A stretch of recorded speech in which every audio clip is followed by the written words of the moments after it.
காதலர் தினத்தில் எல்லை மீறினால் கடும் நடவடிக்கை பாயும் என காதல் ஜோடிகளுக்கு காவல்துறை எச்சரிக்கை விடுத்திருக்கு. உலகம் முழுவதும் காதலர் தினம் உற்சாகமாக கொண்டாடப்படுகிறது.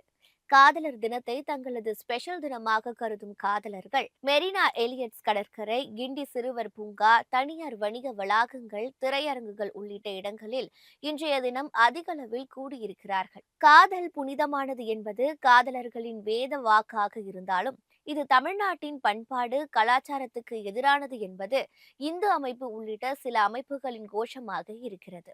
மேலும் காதலர் தின கொண்டாட்டங்களுக்கு தடை விதிக்க வேண்டும் என்பது அவர்களது கோரிக்கையாக இருந்து வருகிறது. காதலர் தினத்துக்கு எதிர்ப்பு தெரிவித்து இந்து அமைப்புகள் போராட்டங்கள் நடத்துவது வழக்கம் என்பதால் மெரினா கடற்கரை உள்ளிட்ட காதலர்கள் அதிகளவில் கூடும் இடங்களில் போலீசார் ரோந்து பணியில் ஈடுபட்டிருக்காங்க. காதலர்களை மிரட்டுவோர், அச்சுறுத்துபவோர் மீது நடவடிக்கை எடுக்கப்படும் என்றும், அதேபோன்று பொது இடங்களில் எல்லை மீறும் காதல் ஜோடிகள் மீது நடவடிக்கை பாயும் என்றும் காவல்துறையினர் எச்சரிச்சிருக்காங்க.